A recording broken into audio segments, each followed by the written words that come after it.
Tihar central জেলের মৃত্যুদণ্ডপ্রাপ্ত এক আসামি শেষ ইচ্ছে হিসেবে বিয়ে করতে চাইল। তাই এক রাতের জন্য তার বিয়ে দিয়ে দেওয়া হলো। কিন্তু সকালে যখন ফাঁসির সময় এলো তখন সবাই হতভম্ব হয়ে গেল, কেননা ওর বউয়ের দুটো। নমস্কার বন্ধুরা, আপনাদের জানাই স্বাগতম। আবার একটি সুন্দর হৃদয়স্পর্শী গল্প নিয়ে চলে এসেছি আপনাদের সামনে। গল্পটি ভালো লেগে থাকলে একটি লাইক দেবেন। চলুন তাহলে শুরু করা যাক। এইটা এমন একটা ছেলের গল্প যা শুনে আপনাদের সবার কান খাড়া হয়ে যাবে, কেননা ছেলেটাকে ফাঁসির সাজা শোনানো হয়েছিল। কিন্তু যখন তার কাছে তার শেষ ইচ্ছা জিজ্ঞেস করা হয় তখন ছেলেটা বুদ্ধি খাটিয়ে এমন একটা ইচ্ছার কথা প্রকাশ করে যেটা শুনে জজ সাহেব অবধি হতভম্ব হয়ে যান। এরপরে ছেলেটা নিজের শেষ ইচ্ছা পূরণ করার অনুমতি পেয়ে যায়। ছেলেটার শেষ ইচ্ছা এইটাই ছিল যে ও এক রাতের জন্য কোনো মেয়েকে বিয়ে করবে আর তার সাথেই সারা রাত কাটাবে। কিন্তু এখানে একটা প্রশ্ন এইটাই যে মৃত্যুদণ্ডপ্রাপ্ত আসামিকে বিয়ে করবেটাকে? কয়েদি নাম্বার 715 খুব কম বয়সী একজন ছেলে। ছেলেটির বয়স 20-21 বছর হবে। ছেলেটির মুখে সবসময় একটা অদ্ভুত উদাস ভাব থাকতো।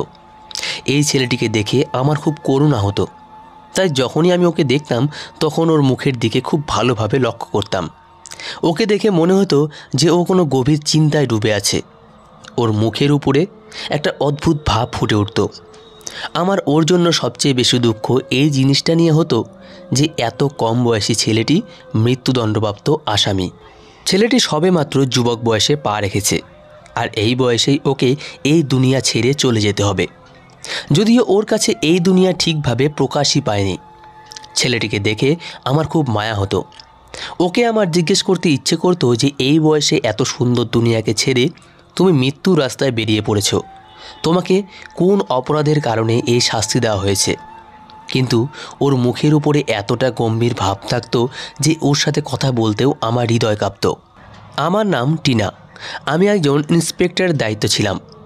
পুলিশে কাজ করার লোকেদের মতো আমার হৃদয়ও কঠোর। কিন্তু এই কয়েদিকে দেখে আমার হৃদয় নরম হয়ে গেছিল। আমার মাথায় সবসময় বিভিন্ন ধরনের প্রশ্নে গিজগিজ করত। আমি তার কাছে অনেক কথা জিজ্ঞেস করতে চাইতাম, কিন্তু জেলের ভিতরের পরিবেশ এমন হতো যে এইভাবে আপনি কোনো কয়েদির সঙ্গে খোলামেলা কথা বলতে পারবেন না। আজকে আমি অর্ডার পেয়েছি যে কয়েদি নাম্বার 715-র 2 দিন পরেই শাস্তি, মানে ওর শাস্তির সময় এসে যাবে। ওর বাড়ির লোকের সঙ্গে দেখা করতে এলো দেখে আমার হৃদয় খুব বাজেভাবে ঘাবড়ে গেছিল যে আজকে আমি প্রথম মৃত্যুর সাজাপ্রাপ্ত কোনো আসামিকে তার শাস্তি শোনাতে যাচ্ছি। আমিও ভেবে নিয়েছি যে ছেলেটির শাস্তি শোনানোর পরে অবশ্যই তাকে তার শেষ ইচ্ছা জিজ্ঞেস করবে, কেননা সবসময় মৃত্যুর আগে মানুষের শখ ইচ্ছা জিজ্ঞেস করা হয়। আর এটাই আমাদের একমাত্র অধিকার, যেটা মৃত্যুদণ্ডপ্রাপ্ত আসামিকে দেওয়া হয়। তাতে সে তার পছন্দের খাবার চাইতেও পারে বা পছন্দের লোকের সঙ্গে দেখা করতেও চাইতে পারে। কয়েদি নাম্বার 715, যার নাম বিনয়, ওর কাছে ওর শেষ ইচ্ছা জিজ্ঞেস করা হবে।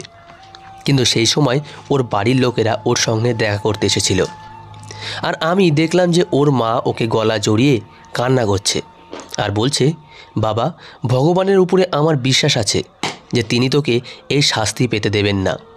যেভাবেই হোক তোকে এই শাস্তি থেকে বাঁচিয়ে নেবেন, কেননা আমি জানি যে আমার ছেলে নিরপরাধ। আমার সেই মহিলার কষ্ট দেখে খুব কষ্ট হচ্ছিল।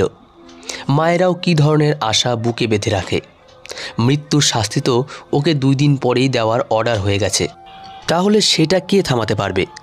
আসলে পরের দিন ছুটির দিন ছিল, এই জন্যই আমি আজকেই এই অর্ডার পেয়েছি যে আমি যেন বিনয়ের বাড়ির লোকেদের সঙ্গে দেখা করিয়ে দিই, যাতে এরপরে শাস্তির কাজ নির্বিঘ্নে শেষ করা যায়।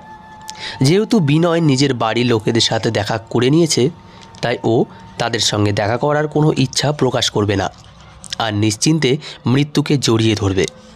কিন্তু আমি কি এটা জানতাম যে ওর ইচ্ছা এতটা ভয়ানক হবে?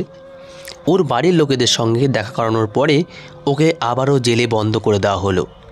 এখন ওর কাছে শুধু 48 ঘন্টা বেঁচে আছে। আমি কিছুটা দয়া দেখিয়ে ওকে জিজ্ঞেস করলাম। এই প্রথমবার আমি ওর সঙ্গে কথা বললাম।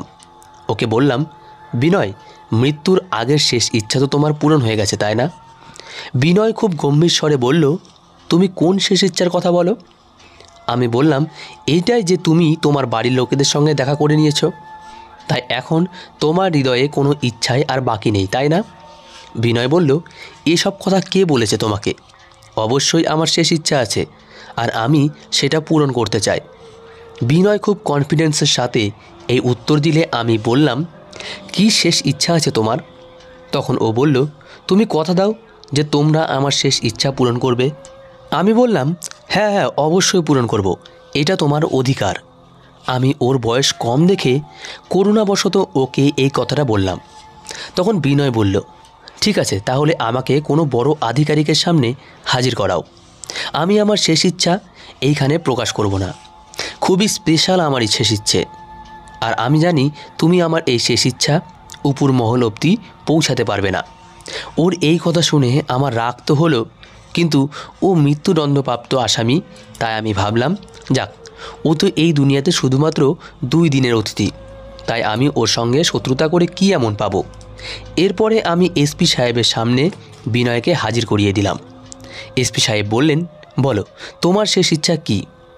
আমি অবাক হয়ে গেছিলাম যে এসপি সাহেব এত নরম স্বরে মৃত্যুদণ্ডপ্রাপ্ত আসামির সাথে কিভাবে কথা বলছেন। হয়তো তিনি সত্যিটা জানতেন যে ওর অপরাধ কী আর ও শাস্তি কিভাবে পেয়েছে। এখনকার বেশিরভাগ আসামি এমন ছিল যাদের অপরাধ ছোট আর শাস্তি অনেক বড়। যদিও বড় বড় অপরাধ যারা করতো তারা আইনের ফাঁক গলে বেরিয়ে যেত। যাই হোক, এসপি সাহেব ওর কাছে যখন ওর শেষ ইচ্ছে জিজ্ঞেস করলো, তখন ও বলল যে এসপি সাহেব, আমার শেষ ইচ্ছে হলো আমি বিয়ে করতে চাই আর এক রাত নিজের বউয়ের সাথে কাটাতে চাই। বিনয়ের এই কথা শুনে আমার মুখ তো যেন হাঁ হয়ে গেল। এসপি সাহেব ঠান্ডা মাথায় শান্তভাবে কাজ করলেন আর বললেন, দেখো, তোমার বিয়ে তো আমরা করিয়ে দেব, কিন্তু তোমাকে বিয়ে করতে রাজি হবেটাকে? তোমাদের ফ্যামিলি বিশাল কোনো বড়লোক ফ্যামিলি নয় যে কোনো মেয়ের সম্পত্তির আশায় তোমাকে বিয়ে করবে। তুমি তো একটা গরিব ফ্যামিলির ছেলে। কেন তুমি নিজের সে সুযোগটা নষ্ট করতে চাইছো? তার থেকে অন্য কোনো জিনিস বলো, যেমন কোনো কিছু খাওয়ার ইচ্ছা বা কারোর সঙ্গে দেখা সাক্ষাৎ করার ইচ্ছা। আমরা তোমার জন্য সব কিছু করার জন্য রাজি আছি, কেননা তুমি 2 দিন পরেই এই দুনিয়া থেকে চলে যাবে। এটা আমাদের জন্য খুবই দুঃখের, কিন্তু আইন সবার জন্যই সমান, তাতে সে কম বয়সী হোক বা বেশি বয়সী, সবার জন্য একই শাস্তি। জানি না তুমি এই শাস্তি কেন পেয়েছ। তোমার কেসটা তো সবচেয়ে বেশি জটিল ছিল, কিন্তু এইটাও সত্যি যে তুমি যখন মৃত্যুর শাস্তি পেয়েছ তখন বিনা কারণে তো নয়, কোনো না কোনো কারণ নিশ্চয়ই আছে। এখন তুমি যদি কোনো ঠিকঠাক ইচ্ছা প্রকাশ করো তাহলে আমরা পূরণ করে দেব, কিন্তু এটা নিশ্চিন্ত বলতে পারি, তোমাকে বিয়ে করার জন্য কেউই রাজি হবে না। এই কথা শুনে বিনয় বলল, আমি কখন বলেছি যে আপনি আমার বিয়ের মেয়ে খুঁজে দিন? আমি আপনাকে এমন একটা পদ্ধতির কথা বলবো যে আমার বিয়ে একা একাই হয়ে যাবে। ওর এই কথা শুনে আমার কান খাড়া হয়ে গেল, আর আমি ভাবতে লাগলাম যে কোথাও ও জেলের কোনো মেয়েকে বিয়ে করার কথা বলছে না তো। যাই হোক, এরপরে বিনয় বলল যে আপনি আমাদের এলাকায় মাইকে ঘোষণা করে দিন যে বিনয় নামের যে ছেলেটা জেলে আছে সে মৃত্যুর আগে 1 দিনের জন্য বিয়ে করতে চায়। যদি কোনো মেয়ে 1 দিনের জন্য ওর বউ হতে চায় তাহলে যেন সে জেলের ভেতরে চলে আসে। এই জিনিসটা আমার খুবই অদ্ভুত লাগছিল, কিন্তু বিনয় আমাদের থেকে প্রতিজ্ঞা করিয়ে নিল যে যদি কোনো মেয়ে এর পরেও আমাকে বিয়ে করার জন্য রাজি হয় তাহলে আপনারা তাকে আটকাবেন না, আর সে সকাল হওয়া অবধি আমার সঙ্গে থাকবে। বিনয়ের কথা শুনে আমরা টেনশনে পড়ে গেছিলাম।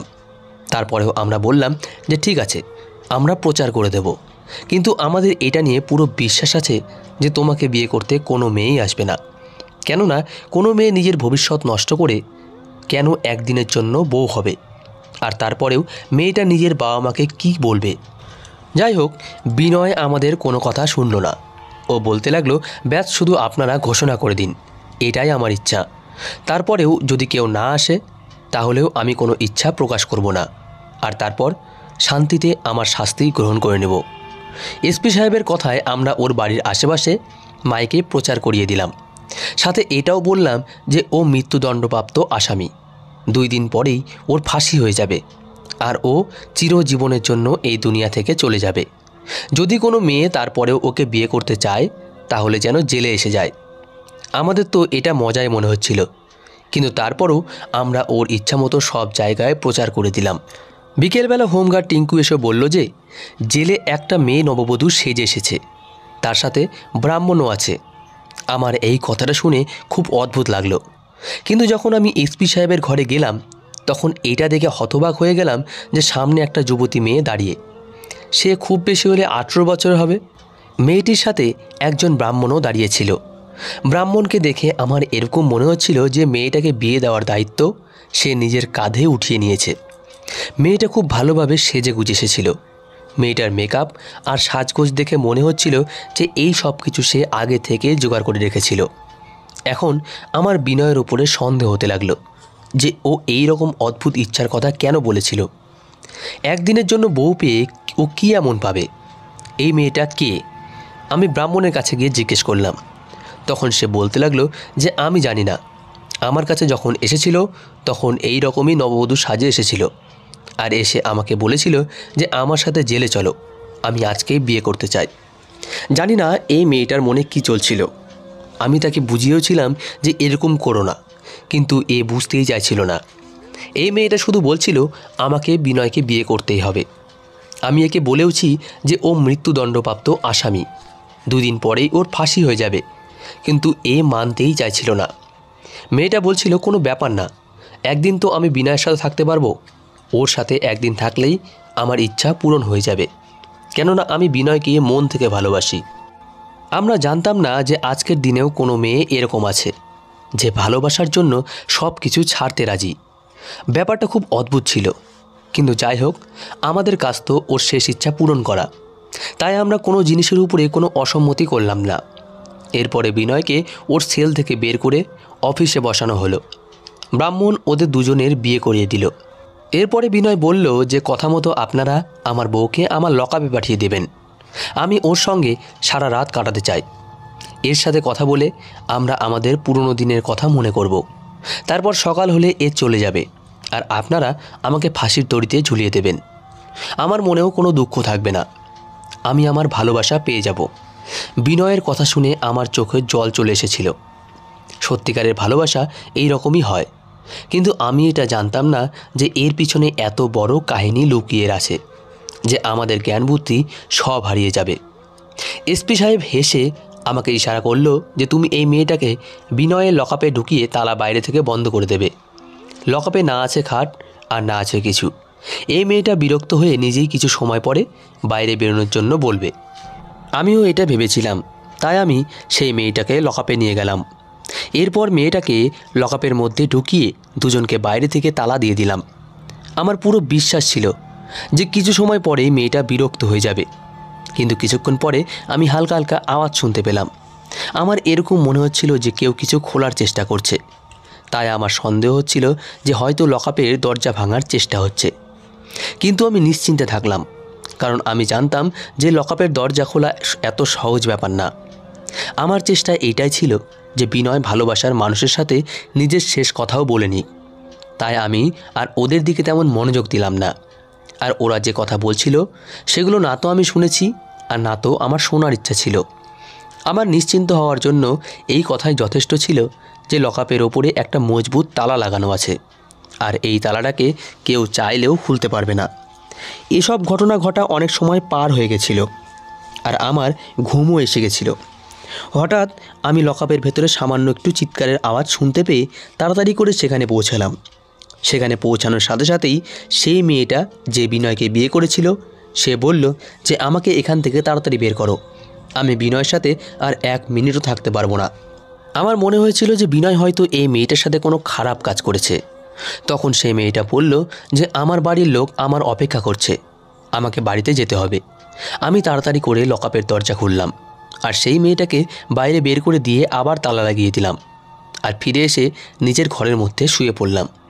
স্বপ্নেও আমি এই জিনিসটা ভাবতে পারিনি যে সকালে ঘুম থেকে উঠব, তখন একটা ঝড় আমার অপেক্ষা করবে। সকালে ঘুম থেকে ওঠার সাথে সাথে এসপি সাহেব বললেন যে সেই মৃত্যুদণ্ডপ্রাপ্ত আসামি কয়েদি নম্বর 715 কোথায়। আমি বললাম ওর নিজের লকআপে আছে। আপনি কেন এরকম কথা জিজ্ঞেস করছেন? তখন তিনি বললেন আমি তো তাকে দেখতে পাচ্ছি না, আমি অন্য একজন কনস্টেবলকে পাঠিয়েছিলাম যে বিনয়কে নিয়ে এসো, কিন্তু সে ওই কয়েদিকে দেখতে পায়নি। তুমি লকআপে গিয়ে চেক করো যে ও কোথায়, তোমার কোথাও কোনো ভুল হয়নি তো। আমি এসপি সাহেবকে এটা তো বলে দিলাম যে আমি গিয়ে দেখেছি, কিন্তু আমার হৃদয় এত জোরে জোরে ধুকধুক করছিল যেন আমার দম বন্ধ হয়ে আসছে। যদি সেই আসামি কোথাও গুম হয়ে যায় বা যদি সে আমাকে ধোঁকা দিয়ে পালিয়ে যায় তাহলে আমি কি করব। তাই আমি তাড়াতাড়ি করে 715 নম্বরে লকআপে গেলাম। সেখানে ঘুটঘুটে অন্ধকার ছিল, তাই আমি বিনয়কে ওর নাম ধরে ডাক দিলাম, কিন্তু কোনো জবাব এলো না। আমি টর্চ জ্বালিয়ে দেখলাম একটা দুর্বল লোক জেলের মেঝেতে পড়ে আছে। তাকে দেখে আমার এরকম মনে হচ্ছিল যে তার মৃত্যুর সময় ঘনিয়ে এসেছে। তাই আমি তাড়াতাড়ি করে লকআপ খুলে সেই লোকটার কাছে গেলাম। কিন্তু যখন আমি সেই লোকটাকে হাত লাগিয়ে ডাকলাম তখন আমার জীবন যেন বেরিয়ে গেল। সেই সময়ে এসপি সাহেবও সেখানে পৌঁছে গেছিলেন। তিনিও যখন সেই লোকটাকে দেখলেন তখন তারও হুঁশ উড়ে গেল। এসপি সাহেব আমাকে গাল দিতে লাগলেন যে তোমার এতটা এক্সপিরিয়েন্স হয়েছে কিন্তু তোমার এতটুকুও বুদ্ধি হয়নি। এখানে এতদিন কাজ করছো কিন্তু এখনও অবধি তুমি মানুষ চিনতে পারোনি। লজ্জা করা উচিত তোমার। না জানি কোথায় ধ্যান থাকে তোমার। এখন যদি তোমার অসতর্কতার কারণে আমার উপরে কোনো চাপ আসে তাহলে তার সমস্ত হিসাব আমি তোমার থেকে নেব, আর এই সমস্ত দায়িত্ব তোমার উপরে চাপিয়ে দেব। আমার মন তো করছিল যে আমি সামনে থাকা মেয়েটাকে উঠিয়ে আছাড় মারি। যত বড় ধোঁকা আমার সাথে হয়েছে সেটা আমি কোনো মতেই ভুলতে পারবো না। আমি তো ভেবেছিলাম যে এই মেয়েটা বিনয়ের প্রেমে পাগল হয়ে ওর সঙ্গে দেখা করতে এসেছে, কিন্তু এ তো আমাদের বোকা বানাতে এখানে এসেছে। ও নিজের নববধূর কাপড় পরিয়ে বিনয়কে জেল থেকে পালিয়ে যেতে সাহায্য করেছে, আর আমাদের সামনে নিজে বসে আছে। এখন এই মেয়েটাকে তো আমরা মৃত্যুদণ্ড দিতে পারবো না, কেননা মৃত্যুদণ্ড সেই আসামিকেই দেওয়া যায় যে এর শাস্তি পেয়েছে। এখন এই মেয়েটাকে নিয়ে আমরা কি করব? যদিও মেয়েটা বিনয়ের কাপড় পরে আমাদের সামনে বসে আছে। আমাদের অনেকবার জিজ্ঞেস করার পরে মেয়েটি বলল, তোমরা বিনয়ের সাথে ভালো করনি, ও শাস্তি পাওয়ার মতো কোনো অপরাধ করেনি। মেয়েটির কথা শুনে তার উপরে আমার আরও বেশি রাগ হলো, কিন্তু আমি কিছুই করতে পারছিলাম না। এসপি সাহেব অর্ডার দিলেন যে যত তাড়াতাড়ি সম্ভব বিনয়কে খুঁজে নিয়ে এসো, না হলে আমরা 2 দিন পরে কি জবাব দেব? আমাদেরকে ওকে মৃত্যুদণ্ড দিতেই হবে। আমাদের দায়িত্ব ছিল ওকে ফাঁসির দড়ি অবধি পৌঁছে দেওয়া, আর ও আমাদেরকে ফাঁকি দিয়ে পালিয়ে গেল। খুব বাজে হয়েছে। আমার তোমাকে ছেলেদের সেলে ডিউটি দেওয়াই উচিত হয়নি। মেয়ে মেয়েই হয়, তারা পুরুষদের বুঝতেই পারে না। এসপি সাহেব আমাকে দাঁড়িয়ে দাঁড়িয়ে কথা শোনালো। আমার হৃদয় খুব ধুকধুক করছিল। আমি বুঝতে পারছিলাম না যে এত বড় ধোঁকা আমার সাথে কিভাবে হতে পারে। আমি একটা ছেলের উপরে ভরসা করলাম, করুণা দেখিয়ে একটা মেয়ের সাথে তার বিয়ে দিলাম, আর সে আমার চোখে ধুলো দিয়ে এখান থেকে পালিয়ে গেল। এখন আমাদের কাছে শুধু একমাত্র একটাই উপায় আছে, আমাদের সেই মেয়েটাকে তার মা বাবা অবধি পৌঁছাতে হবে, আর তারপরে বিনয়কে খুঁজতে হবে। রাতের অন্ধকারে ও কোথায় পালিয়েছে আমরা কিছুই জানতাম না, কেননা ও এখান থেকে ভোর 4টার দিকে পালিয়েছিল। এখন আমার সম্পূর্ণ ধ্যান ওই মেয়েটার উপরে গেল, কেননা ওই মেয়েটা কিভাবে বিনয়ের জায়গায় বসার জন্য রাজি হয়ে গেছিল, কিভাবে ও বিনয়কে নিজের স্বামী মেনে নিল, আর ও কিভাবে এটা বলছে যে বিনয়ের ভাগের ফাঁসি ওকে দেওয়া হোক। এত ভালোবাসা তো কোনো অপরাধীর সাথে হতে পারে না। যদি বিনয় সত্যিই খারাপ হয় তাহলে এই মেয়েটা ওকে এত ভালোবাসলো কিভাবে? যখন মেয়েটার মা বাবার সম্পর্কে জিজ্ঞেস করলাম তখন সে পরিষ্কারভাবে বলল যে আমি সঞ্জয়ের মেয়ে, বাবা মায়ের সাথে গ্রামে থাকি। সঞ্জয়কে গাড়িতে করে নিয়ে আসা আমাদের জন্য কোনো সমস্যার ব্যাপার ছিল না। কিন্তু আমি ভাবলাম যখন মেয়েটা আমাদের সামনেই আছে তখন কেননা আমি নিজেই ওর কাছে সমস্ত কথা জিজ্ঞেস করে নিই। যখন আমি মেয়েটিকে জিজ্ঞেস করলাম তখন মেয়েটি বলল যে আমি বিনয় দাদার ব্যাপারে একটা কথা আপনাকে সত্যি বলার জন্য রাজি আছি। আমি হতবাক হয়ে ওর দিকে তাকালাম। ও নিজের আমাকে দাদা বলছিল। আমি বললাম, কি বললে? তুমি বিনয় দাদা? তুমি কি ওকে দাদা মনে করো, নাকি সম্পর্কে ওর তোমার দাদা হয়, তাই তোমরা দুজনে মিলে এই নাটক করেছ? তখন ওই মেয়েটা বলল, না, ও সম্পর্কে আমার দাদা নয়, কিন্তু আমার দাদার মতোই। আমি ওকে অবশ্যই ভালোবাসি, কিন্তু আমাদের ভালোবাসা এরকম ছিল না যে আমি ওকে নিজের দাদা মানতাম। আমি বললাম, তাহলে তুমি এসব কিছু কেন করেছো? তুমি ওকে বিয়ে করেছো কেন? তুমি কি আমাদের সবাইকে ধোঁকা দেওয়ার জন্য আর বিনয়কে এখান থেকে পালিয়ে যাওয়ার জন্য এরকম করেছিলে? মেয়েটা বলল, বিশ্বাস করুন, এরকম একদমই না। ও কালকে সন্ধ্যার মধ্যে ফিরে আসবে, ও আমাকে এখানে কোনোভাবেই এরকম ফেলে রাখবে না। আর এখন তো ও আমাকে বিয়েও করে নিয়েছে। এখন আমি ওর দায়িত্ব, আর এই দায়িত্ব ও কখনোই ছেড়ে পালিয়ে যাবে না। ও কখনোই পিঠ দেখিয়ে পালিয়ে যাওয়ার মতো ছেলে না। মেয়েটার কথা শুনে আমি অবাক হয়ে গেছিলাম। তারপরে যে কথা মেয়েটি আমাকে বলল সেটা শুনে তো আমরা আরও বেশি টেনশনে পড়ে গেলাম। আর আমরা বাধ্য হয়ে গেলাম নিজেদের সিদ্ধান্ত বদলাতে। এসপি সাহেবও বললেন আবারও নতুন করে সমস্ত তদন্ত করা হবে। মেয়েটা বলেছিল আমার নাম নমিতা। আমার বড় দিদির বিয়ে বিনয়ের সাথে ঠিক হয়েছিল। বিনয় ছোটবেলা থেকেই বাহাদুর ছেলে। জীবনে হয়তো এরকম সময় খুব কম এসেছিল যখন বিনয় কাউকে দেখে ভয় পেয়ে পালিয়ে গেছিল। ও আমার বাবার বন্ধুর ছেলে। এই কারণে আমার মা বাবা ওর উপর খুব ভরসা করত। এরপরে যখন তারা বড় দিদির সম্বন্ধ বিনয় দাদার সাথে ঠিক করে দিল, তখন বিনয় দাদা আমাদের বাড়িতেও আসতে যেতে শুরু করেছিল। এক রাতে বিনয় জামাইবাবু দিদির সঙ্গে দেখা করার জন্য আমাদের বাড়িতে এলো। সেই দিন বাবা মা বাড়িতে ছিল না। বিনয় জামাইবাবুর আশীর্বাদ হয়ে গেছিল, তাই তার সঙ্গে আমাদের একটা সম্পর্ক হয়ে গেছিল। আমরা দুই বোনই বাড়িতে ছিলাম, আর কেউই বাড়িতে ছিল না। জামাইবাবুর পিছনে দরজা দিয়ে এসেছে দেখে আমি বুঝে গেছিলাম যে দিদির সঙ্গে দেখা করার জন্য এসেছে। আমি রান্নাঘরে চা বানাতে লাগলাম, আর তারা দুজন নিজেদের মধ্যে কথা বলছিল। তখনই দরজাতে জোরে জোরে ঠকঠকের আওয়াজ হলো। আমি ঘাবড়ে গেলাম। আমার মনে হয়েছিল হয়তো মা বাবা এসে গেছে। কিন্তু যখন আমি দরজার ফাঁক দিয়ে উকি দিয়ে বাইরে তাকালাম, তখন দেখলাম 3-4টা ছেলে দাঁড়িয়ে আছে। ছেলেগুলোকে দেখে আমার চোখে ভয় ফুটে উঠেছিল।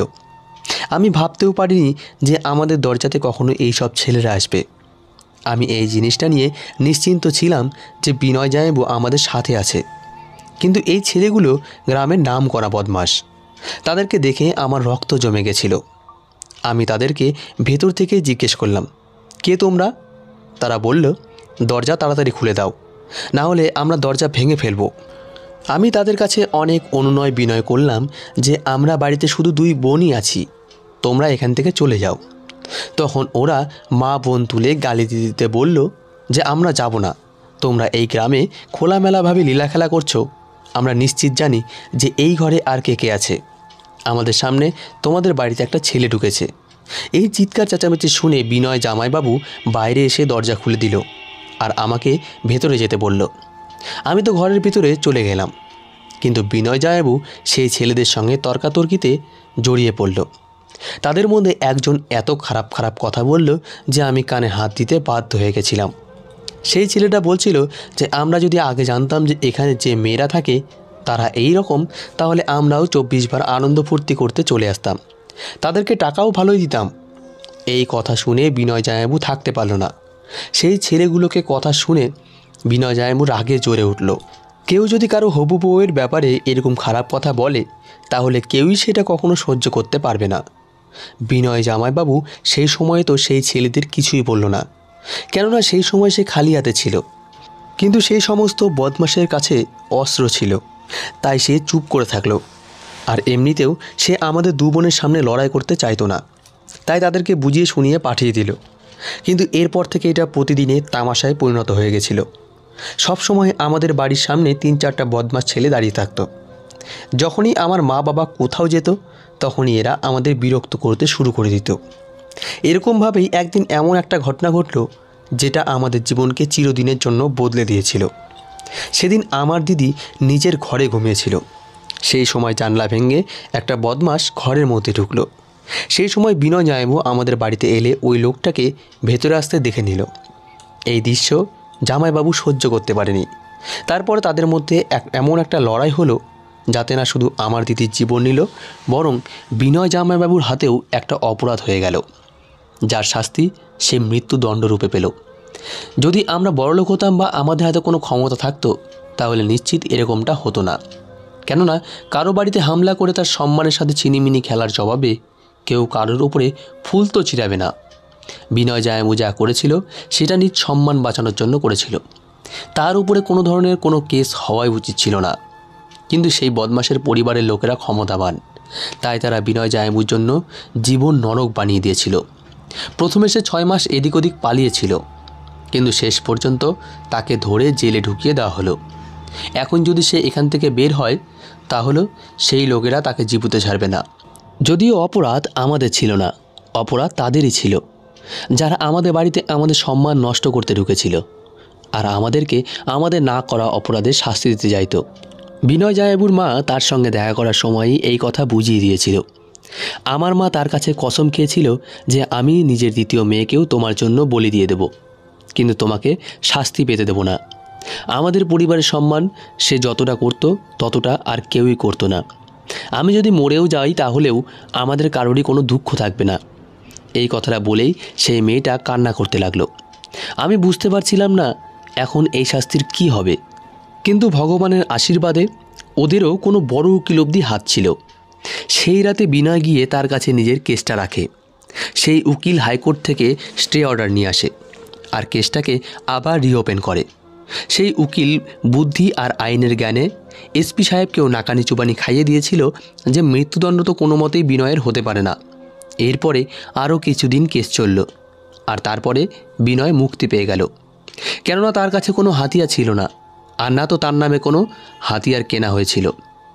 ভগবান হয়তো তার ভালোবাসা আর সততার সম্মান রেখেছিলেন, না হলে এত বড় শাস্তি থেকে কখনোই কেউ মুক্ত হয় না। ভগবান আমাদের সবার হৃদয়ে সেই সততা জাগিয়ে দিক, যাতে আমরা কেউ কারো ক্ষতি না করি আর নিজেরা সব সময় সৎ থাকি। ভগবানের কাছে এটাই আমার প্রার্থনা।